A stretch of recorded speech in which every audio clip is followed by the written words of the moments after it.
In fairness, you don't come back to a bowel movement, do you? No. I put Netflix Prime original movies because I think... So specifically films, not TV. No, I mean, to be honest with you, I don't watch enough TV and I don't consume enough TV to be in on that conversation. I'm always the film guy. I'm always like looking for stories. And I think the best example I can give is People We Meet on Vacation. Recently watched that, and well, it was a little while back. I went to it because I was like, two hot people go to very nice locations and potentially could get together. That was my only kind of thing with that. Again, it was written by AI. I don't care whose name was slapped on it. It was written by AI. It was directed by somebody who genuinely had no flair for the material. The lead guy, I mean, he was stiffer than a garden brush. And the only person injecting any kind of life was the lead. And I thought she was fantastic. I really enjoyed her, like, bubbly personality. But it's becoming a problem where you've got a romance film. It's so easy to say. It's like, I watched one with Brooke Shields where she plays a mum and, you know, she meets an ex from the past and then their two children are getting together. And you're just kind of like, this is shit. But it's enjoyable. It's fun. It's a one-time watch. But it's I can actually engage in it. This was just awful. Prime's even worse. I look at the tile cards on theirs. I have no interest in them. It's generic title.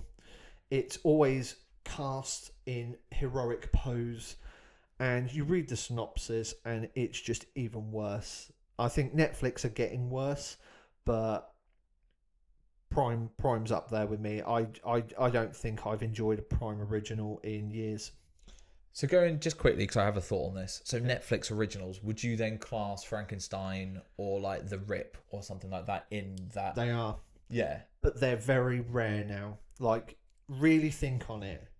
When was the last time you really enjoyed one? Because I love Frankenstein, but it's a Guillermo del Toro picture. Yeah, like he's an auteur. Of course, it's like, even Noah Baumbach. I'm not a Noah Baumbach stan. You know, I think I'm not here for Francis Ha. I haven't seen anything of his past Marriage Story. I did love Marriage Story, though. I hated Marriage Story. But the thing is, I respect him because he went and made his movie, no notes, fine. I think that's also part of the problem with me and these originals.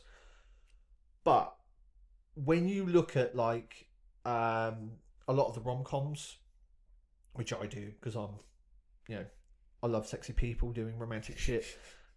I just find them so vapid and unoriginal. Like we when we think of the rom-com genre, we always think of like Notting Hill.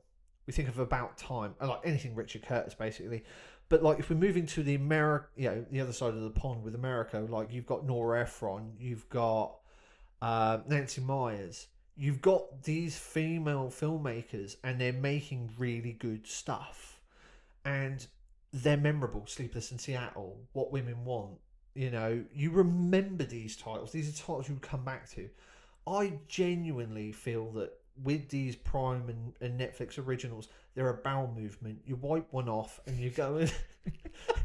you're going on, mate. You're going on about your day.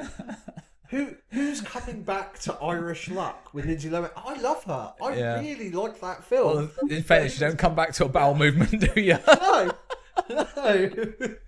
Once it's gone, it's gone. No, but then... You don't think about that one again. No, but the metaphor also goes, sometimes you get shit on your hands. You know what I mean? And it's just like... Yeah. You're just kind of like, oh, dear. It aggravates me. Like, to a point where I'm also like, guys, I really think we need to start putting more care and thought into them than hitting an algorithm that, you know, generates one weekend's worth of buzz. And that, you know, and especially when we look into, like, you know, what Warner Brothers did last year, they created... You might not like all the films. You might not enjoy everything that they put out. But you can't deny that they catered a slate of movies for everybody. Hmm. And it was financially successful. So why are the streamers still in this kind of, you know, swamp where they're obsessed with algorithms and hitting people's like points, but they're not making anything really? You know, that's me. Cool. Okay.